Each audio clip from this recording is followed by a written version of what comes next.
Greetings gamers, prepare yourselves for a detailed analysis of Craftopia.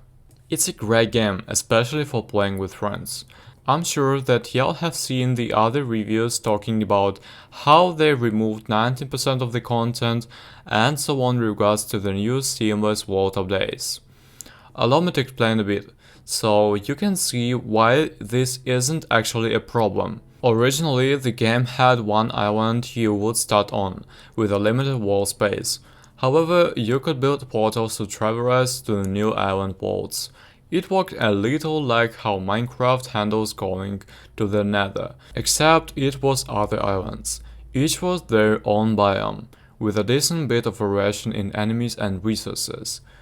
What this seamless world update did was get rid of the world style. Instead, they changed it so that, instead of a bunch of small worlds that you use portals to go between, you instead have one large landmass that you can explore and adventure on, much like Legend of Zelda, Breath of the Wild or Genshin Impact has.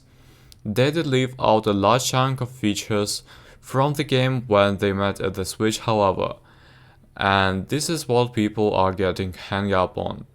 First and foremost, devs, you need to drop the price on the game. I get it, you think you have something worth $25, and rightfully so, but the game is too early and not quite there yet. The multiplayer is buggy and has sync issues. The game isn't fully translated, and item descriptions are all over the place, and many don't tell us what the item does or is not translated. The game commits the early access sin of having a super high price point for what's currently delivered. Right now I can see the game being worth about $10, but even dropping it to $15 would bring an insane amount of people who are interested in the game, but not willing to spend the hefty price of $25 for something that's early access. That said, the game is actually really fun and there's some really cool stuff to do. I found it both easy and challenging. The crafting for the most part is basic and easy. I don't feel like I have to grind basic resources to death to build stuff tanks to drop raids and inventory space. That said, some of the higher end items do require a bit of grinding, farming since the craft time is painstakingly long. Refined water, batteries, beer, that and all. On that note, every item having its own enchantment level, name tends to make for a storage logistical nightmare. I don't need 30 bars of silver that don't stack in my inventory because some bars are dried silver and the other are bubble blouse, big talk of crimson silver.